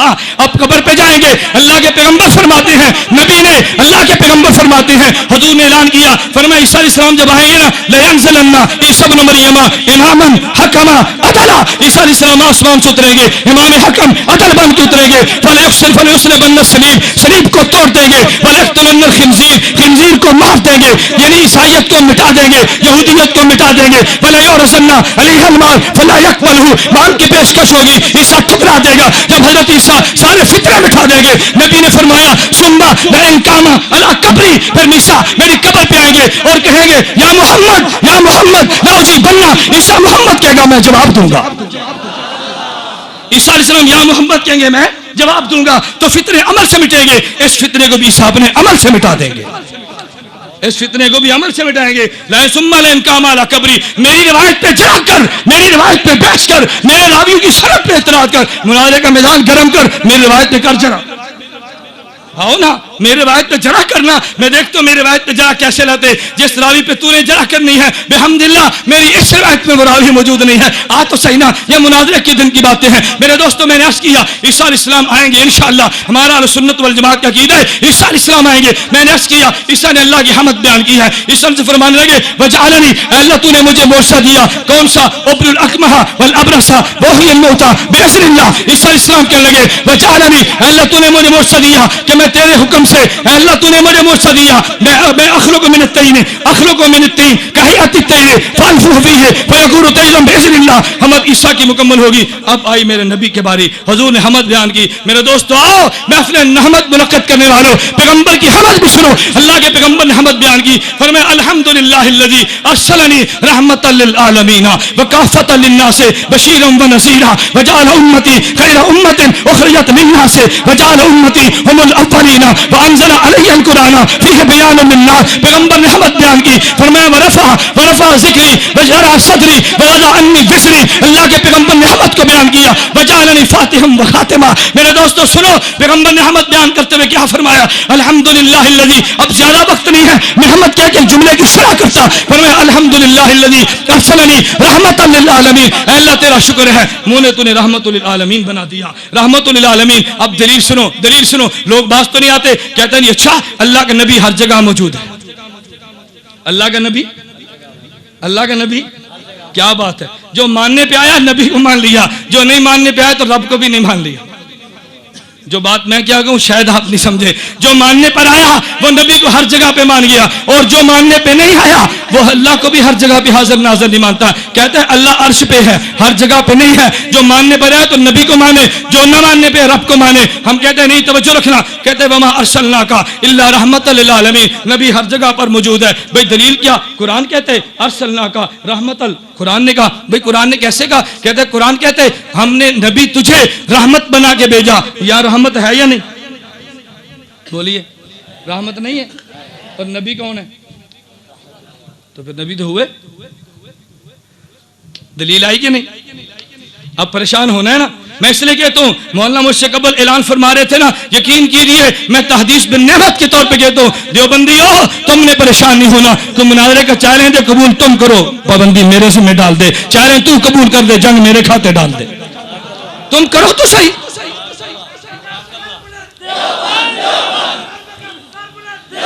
وما ارسلناک الا رحمت للعالمین، کہتے ہیں اللہ نے نبی کو رحمت بنا کے بھیجا. اچھا یہاں رحمت ہے؟ جی ہے. پھر نبی بھی ہے. میں نے کہا بہت اچھی بات ہے. اچھا میں تجھ سے سوال پوچھتا ہوں، میرا ایک سوال ہے، کیا کعبہ بیت اللہ ہے؟ کہتا ہے جی ہے. میں نے کہا یہاں بھی؟ کہتا ہے یہاں بھی. میں نے پھر کعبہ بھی یہاں پر ہے؟ نہیں سمجھے، نہیں سمجھے بھئی. ہم کہتے ہیں کعبہ بیت اللہ، تو یہاں کا بیت اللہ، یہاں کا کعبہ کون سا ہے؟ نہیں سمجھے بھئی. یہاں کا کعبہ کون سا ہے؟ بیت اللہ ہی ہے نا. اب تو نے کہا تھا نا کہ نبی رحمت ہے، تو رحمت یہاں بھی ہے، نبی یہاں بھی ہے. میں بھی کہتا ہوں کہ کعبہ بیت اللہ ہے، تو یہاں کا بھی کعبہ وہی بیت اللہ، وہاں کا بھی وہی بیت اللہ، یہاں بھی وہ وہاں بھی وہ. پھر کعبہ کو ہر جگہ مان لے. کہتا نہیں نہیں، کعبہ ہے تو وہاں لیکن رخ یہاں پہ. میں کہتا ہوں نبی وہاں پہ، رخ یہاں پہ. نہیں مانتا. میں ایک اور بات کہتا ہوں، میں مانتا ہوں پیغمبر کی رحمت یہاں پہ، پیغمبر وہاں پہ. یہ ایسا ہی ہے میرے دوستوں. آسمان پہ سورج طلوع ہوتا ہے، سورج زمین پہ نہیں ہوتا. سورج وہاں پہ، کرنیں یہاں پہ، پیغمبر وہاں پہ، رحمت یہاں پہ. تکبیر. تاجدار ختم نبوت، تاجدار ختم نبوت. یہ عجیب بات ہے ظالم، تو پیغمبر کے نور کو چاند سے بھی کم مانتا ہے، پیغمبر کی رحمت کو سورج سے کم مانتا ہے. اگر سورج وہاں پہ رہ کے کروڑوں کلومیٹروں کو روشن کر سکتا ہے، پیغمبر مدینے میں زندہ رہ کے عالم رحمت کیوں نہیں بانٹ سکتا؟ اس لیے میں کہتا ہوں سورج وہاں پہ، روشنی یہاں پہ، سورج وہاں پہ، حرارت یہاں پہ، سورج وہاں پہ، کرنیں یہاں پہ. میرا محمد روزے میں زندہ، حضور کی رحمت پوری دنیا میں موجود ہے. حضور نے مدح بیان کی، الحمدللہ الذی ارسلنی رحمت للعالمین. میں نے عرض کیا نا، میں وقت کی قلت کی وجہ سے جملے کاٹ رہا ہوں، ورنہ میں ایک ایک جملے کی رب کعبہ قسم شرح بیان کرتا. حضور نے اعلان کیا، فرمایا لوگوں تم نہیں جانتے مجھے بشیرا نذیرا بنایا. یہ سب آپ نے سنا. اللہ کے پیغمبر نے آخر میں کہا وجعلنی فاتحہ وخاتمہ. فرماتے ہیں حضور نے مجھے، اللہ نے مجھے اول بھی بنایا، آخر بھی بنایا. جب کوئی نہیں تھا رب نے میری روح کو پیدا کیا، جب کوئی نہیں ہوگا تب بھی میری نبوت کے چرچے ہوں گے. میں اول بھی ہوں، مجھے آخر بھی ہوں. اللہ کے پیغمبر اول بھی تھے، اللہ کے پیغمبر آخر بھی تھے. مجھے اس پہ قصہ یاد آیا. مولانا قاسم نانوتوی اللہ اس کی قبر پہ کروڑوں رحمت نازل فرمائے. مباحثہ شاہ جہان پور تھا، مناظرہ طے ہوا. مناظرہ کس سے تھا؟ آریہ ہندو سے. مولانا قاسم نانوتوی دارالعلوم دیوبند سے چلے مناظرے کے لیے، شاہ جہان پور میں پہنچے. مباحثے کے لیے ہندو آریہ پنڈت آئے. مولانا قاسم نانوتوی سے کہا حضرت آپ بڑے ہیں، آپ بزرگ ہیں، آپ مناظر ہیں، آپ سر تاج ہمارے، آپ اسٹیج پہ تشریف لائیے، آپ اپنے دلائل پہلے دے، ہم دلائل بعد میں دیں گے. مولانا فرمایا نہیں نہیں نہیں، دلائل تم پہلے دو، میں دلائل بعد میں دوں گا. ہندو کہنے لگا حضرت آپ پہلے آئے، آپ بڑے ہیں. فرمایا تم نہیں جانتے میں نے اس نبی کا کلمہ پڑھا جو آخری نبی ہے، میری باری بھی بعد میں ہے، تم پہلے میں بعد میں آؤں گا. ہندو پنڈت کہنے لگے حضرت نہیں نہیں، ہم نے دلائل سے بات رہی، ہمارے ہاتھ کو دیکھیے، آپ بڑے ہیں، ہم برکت کے لیے کہتے ہیں، آپ تشریف لائے، پہلے گفتگو آپ کریں، ہم بعد میں کریں گے. مولانا قاسم نانوتوی فرمانے لگے، عجیب جملہ فرمایا. فرمایا چلو میں تمہاری مان لیتا ہوں، کچھ تقریر تھوڑی سی پہلے کرتا ہوں، تھوڑی سی بات میں کروں گا، اس لیے کہ میں نے اس نبی کا کلمہ پڑھا جو اول بھی ہے آخر بھی ہے، میرا پہلے بھی حق، میرا بعد میں بھی حق. ہندو پنڈت کہنے لگا حضرت ہاتھ کو دیکھے، ہم دلائل سے بات نہیں کرتے، ہم نے تو برکت کے لیے کہا، آپ بزرگ ہیں، ہماری بات کو مان لیجیے. مولانا فرمایا ارے ظالم گدھے، تو میری بات کو سمجھا نہیں ہے، میں تجھے موقع دینا چاہتا تھا، تو گفتگو کر لے. قاسم نانوتوی پیغمبر کا امتی جب سٹیج پہ بات کرے گا، وہ اول بھی ہوگی، وہ آخر بھی ہوگی. میری گفتگو کے بعد تو دلیل نہیں دے گا، جو دلیل تو نے بعد میں دینی ہے میں پہلے توڑ دوں گا. میں نے موقع دیا، تم دلائل دو، تو میری بات کو نہیں سمجھے نا. آؤ پھر قاسم نانوتوی آتا ہے. مولانا اسٹیج پہ آئے، 3 گھنٹے فلسفہ بھی ذات بالعرش کے حوالے سے اللہ کے وجود پہ دلائل دیے اور بندروں کے بنائے ہوئے بتوں کے دلائل کو ختم کر دیے. مولانا جب دلائل دے رہے تھے 3 گھنٹے دلائل دیے. دلائل کے بعد ہندو پنڈت کھڑا نہیں ہوا، ہندو سالس موجود تھا، اس نے کھڑے ہو کے قاسم نانوتوی رحمہ اللہ کی فتح کا اعلان کیا اور ساتھ جملہ کہا، کہتا ہے لوگوں آج قاسم نانوتوی نہیں بولتا تھا، انسان کی زبان پہ الہام کا فرشتہ بولتا. نعرہ تکبیر. تاجدار ختم نبوت قاسم العلوم والخیرات حضرت نانوتوی. پھر مولانا قاسم نانوتوی رحمہ اللہ تعالیٰ جیت کے میدان مناظرہ کو مار گیا. نیچے اترے، دیوبندی فرزند تھے نا، ہندو پنڈت پھر آئے، ایک حملہ اور کیا. پنڈت تھے نا، حملہ تو کرنا تھا. میرے دوستو یاد رکھنا، شیطان 2 حملے کرتا ہے. نمبر 1، کوئی آدمی نیک عمل نہ کرے، اگر نیک عمل کر لے اس کو ضائع کر دے. پہلا حملہ شیطان کا کامیاب نہ ہوا، قاسم نانوتوی عمل کر گیا، اب دوسرا حملہ کیا، اس کے عمل کو برباد کر دوں. ہندو پنڈت آئے، کہنے لگے مولانا ہماری، اللہ اکبر، ہندو پنڈت نے کیسی گیم کھیلی. کہتے مولانا افسوس کیا مسلمانوں میں قاسم نانوتوی ہے، اگر آپ ہندو میں ہوتے نا آج آپ کے بت بنا کے دلی کے چوک چوک پہ تمہاری پوجا کی جاتی، مسلمان نے تیری قدر نہیں کی. یہ کہہ دے تو میں نے کہنا گل تے سچی ہے, قدر نہیں کیتی, میرے مرن تو بعد انہوں رونا ہے, جینیاں دو بندی قدر نہیں کرتے, میں نے تو بھول جانا تھا, وہ تو قاسم نانوتوی تھا. فرمانے لگے اس ہندو پنڈت نے کیا کہا, کہتے ہیں مولانا اگر تم ہندو کے اندر ہوتے تو دلی کے چوک چوراہے پہ تمہارے بت بنا کے پوجا کی جاتی, مسلمان تمہاری قدر نہیں کرتا. مولانا قاسم نانوتوی فرمانے لگے, فرمایا ہندوؤں تمہارے اندر قاسم ہوتا جو کوئی نہیں, ایک جنے تم ان کے بت بنا کے پوجتے ہو. میرے محمد کی ختم نبوت کے سلے میں گلی گلی قاسم نانوتوی رہتے, کس کس کے بت بنا کے مسلمان پوجے گا. سر بکف سر بلند, فضل خدا بند, مصطفیٰ کو پسند.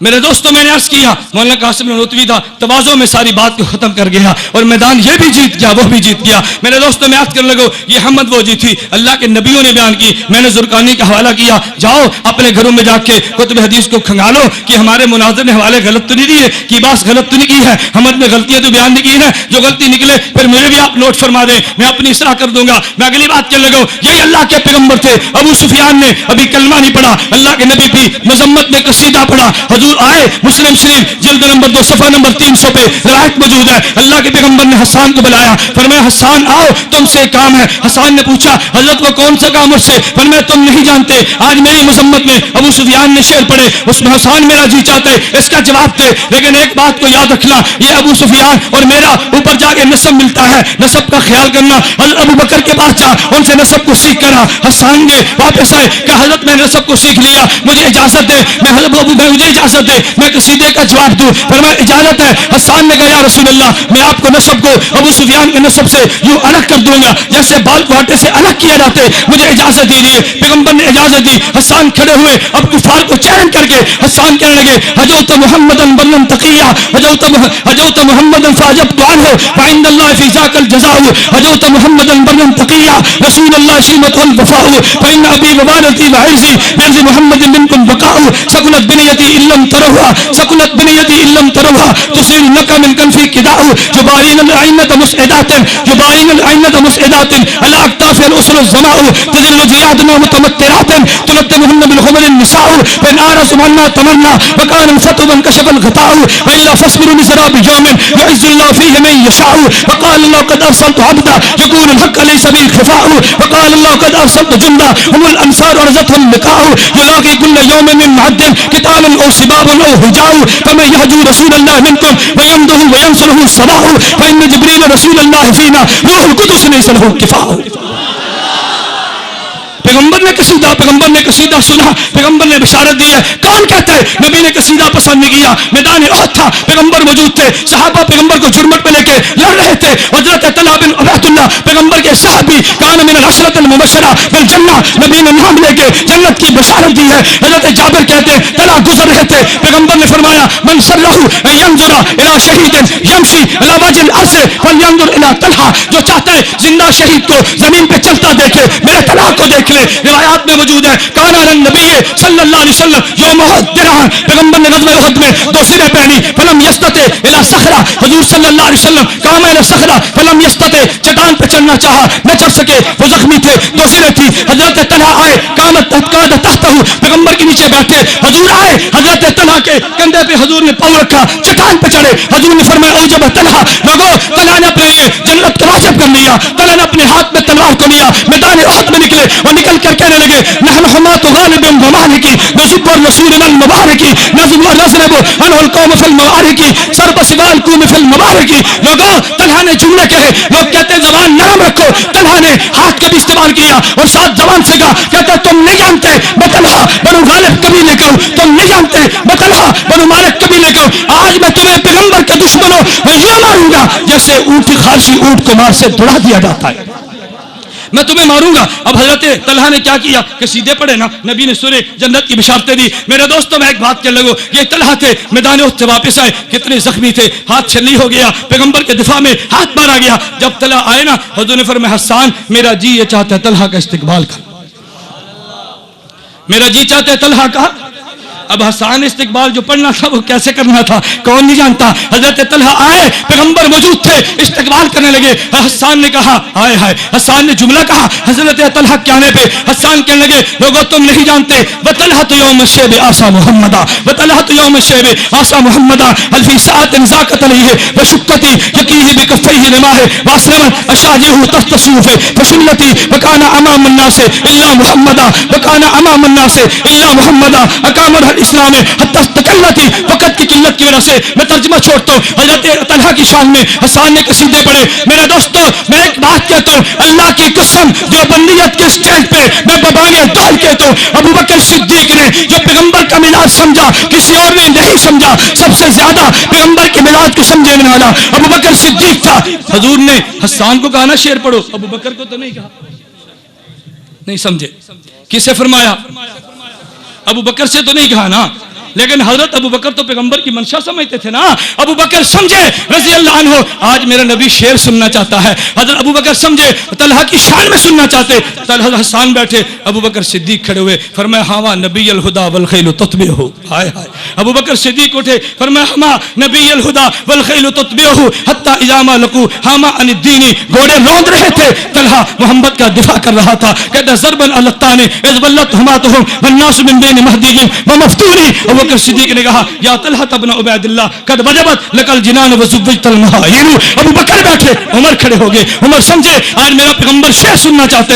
حضرت عمر نے کہا لوگوں تم نہیں جانتے ہما نبی الہدا بالسیف منسلطا لما تولا جميع الناس وانكسبوا. میرے دوستو پیغمبر کے مزاج کو دیکھ کے صدیق شعر پڑھے, پیغمبر داد دے. میں کیسے مانوں شاعری مزاج نبوت نہیں؟ ہر بات کو بریلویت کہنا چھوڑ دو. ہر بات کو بریلویت کہنا چھوڑ دو. پہلے تم نے عقیدہ حیات النبی پہ ضرمے ماری, کہتے بریلویت کا عقیدہ ہے. سماع موتا بھی حملہ کیا, یہ شرکی عقیدے.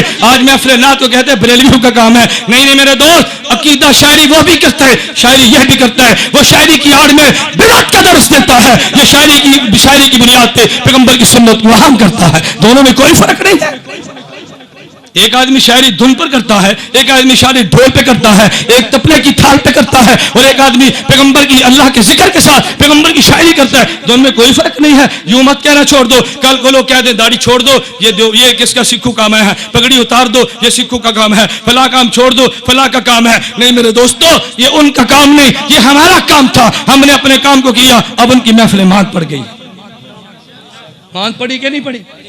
اور پڑھیں گی انشاءاللہ. ہماری محفل حمد و نعت میں جو عقیدے صاف ہوتے ہیں وہاں نہیں ہوتے. میں اس لیے اپنے کبھی دوستوں سے کہتا ہوں کبھی محفل حمد و نعت منعقد کرانی ہو نا تو بڑے شوق سے کراؤ, لیکن محفل حمد و نعت میں نظریاتی بیانات ساتھ چلاؤ. پھر دیکھو یہ شاعری یہ نظر اور نسم جب ملتے ہیں پھر رنگینیاں کیسی آتی ہیں. میرے دوستو خیر میں آخری بات کہہ دوں, آپ توجہ رکھنا. یہ شاعری پیغمبر کو پسند تھی, پیغمبر نے پسند کیا, صحابہ کو داد دیا. میں آخر میں ایک شاعری کہنے لگا ہوں, ایک قصیدہ پڑھنے لگا ہوں. کس کے بارے میں؟ امام اعظم ابو حنیفہ کے بارے میں. اللہ اس کی قبر پہ کروڑ رحمت نازل فرمائے. قصیدہ کرنے والا کون تھا؟ عبداللہ بن مبارک تھا. قصیدہ کرنے والا کون تھا؟ دنیا کا بہت بڑا عالم تھا. قصیدہ کرنے والا کون تھا؟ دنیا کا بہت بڑا مجاہد تھا. عبداللہ بن مبارک کو ماننے والوں, عبداللہ بن مبارک کے قصیدے پڑھنے والوں, عبداللہ بن مبارک کو بطور حجت ماننے والوں, آؤ عبداللہ بن مبارک کو مانو. عبداللہ بن مبارک نے حضرت امام اعظم ابو حنیفہ رحمہ اللہ تعالی رحمۃ واسعہ کے بارے فرمایا, فرماتے وجدت ابا حنیفہ کل یوم یزید نبالۃ ویزید خیرا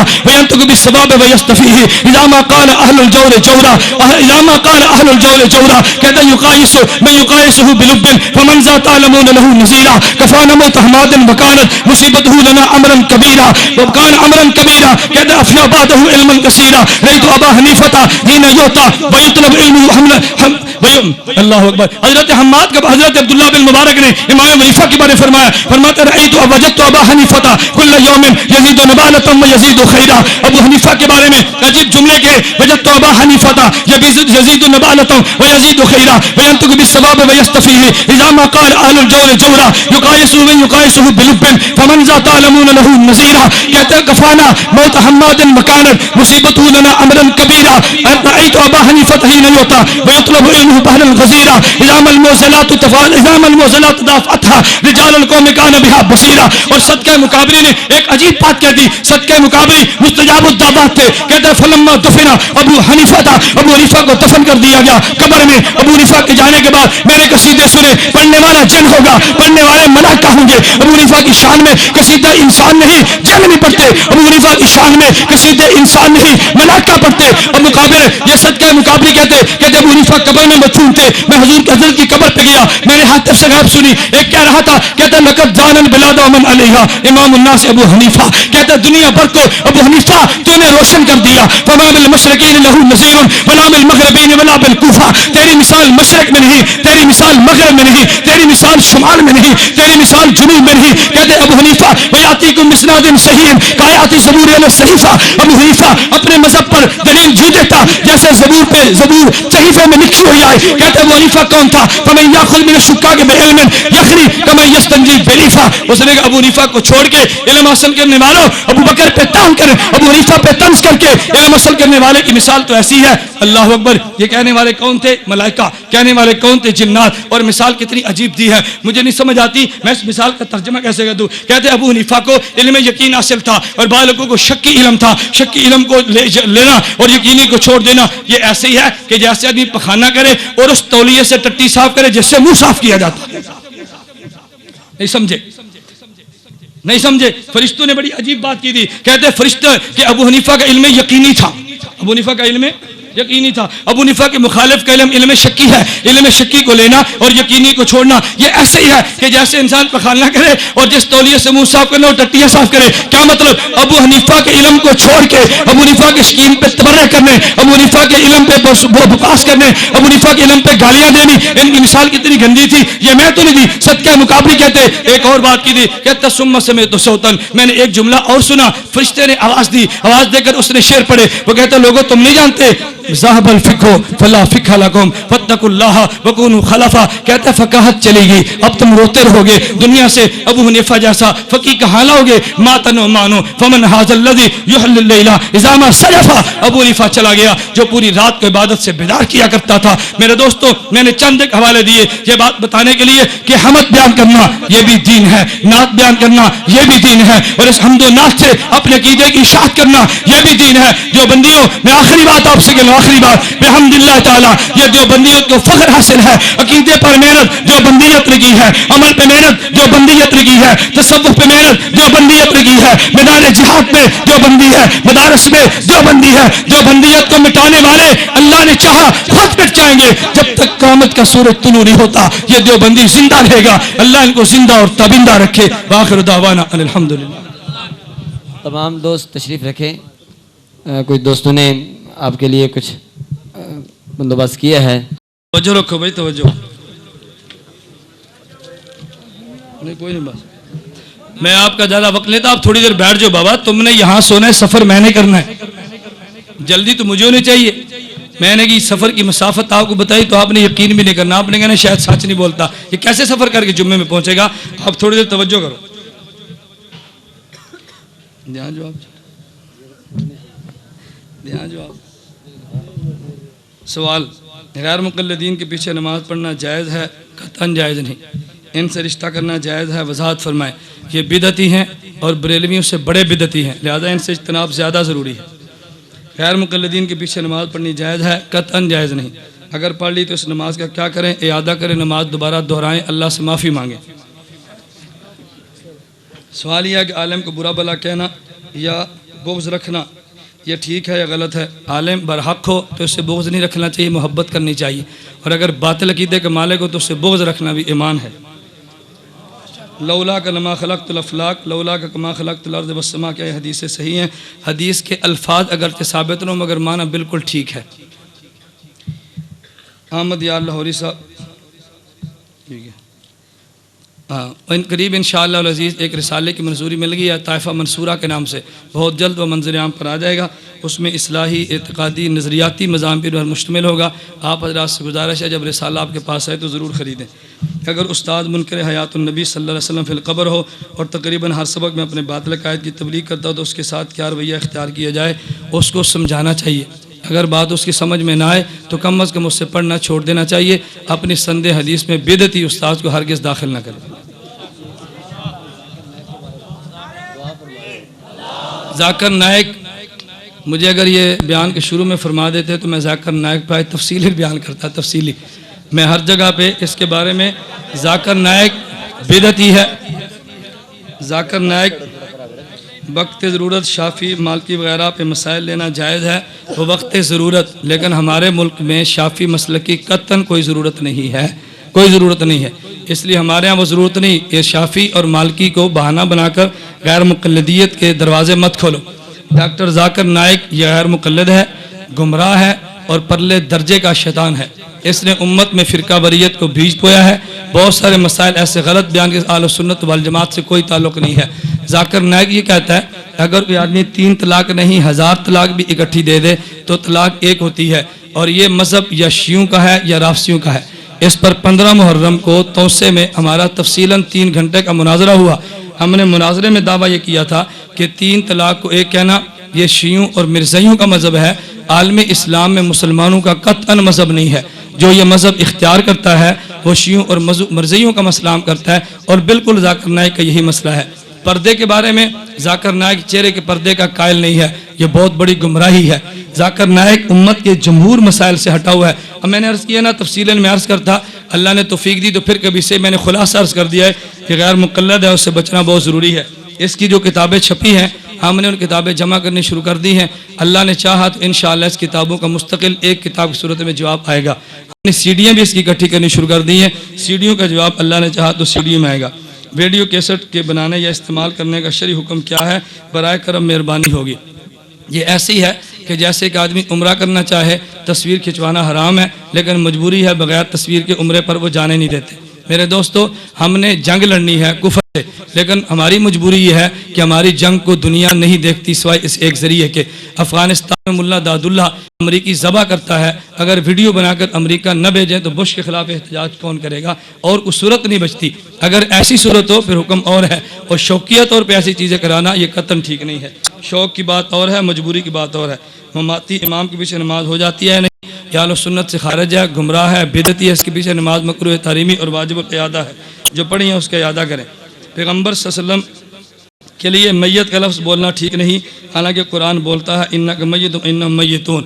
یہ بات وہ کہتا ہے جو قرآن کو سمجھتا نہیں ہے. اللہ کے نبی اس دنیا میں چل رہے تھے، اللہ نے فرمایا انک میتون. اس کا معنی یہ تھا اے نبی تمہارے اوپر موت آئے گی، اور موت آ گئی. جب آیت اتری اللہ کے نبی اس وقت بھی زندہ تھے، اب آیت موجود ہے اور اب بھی زندہ ہے، اب بھی زندہ تب بھی زندہ. لیکن آیت اتری یہ بتانے کے لیے کہ آپ پر موت آئے گی، اور ہم مانتے ہیں کہ موت آئی. موت آتی کیسے ہے؟ قرآن کہتا ہے کل نفس ذائقۃ الموت. انسان موت کا مزہ چکھتا ہے. چکھنے کا معنی ایک دیکھ کھانا نہیں ہوتا، چکھنے کا معنی اور ہوتا ہے، ہڑپ کرنے کا معنی اور ہوتا ہے. تو موت چکھی جاتی ہے، مستقل آتی نہیں ہے. یہ دو باتیں الگ الگ ہیں. الحمدللہ رب العالمین والصلاۃ والسلام علی رسول و علی آلہ وصحبہ اجمعین.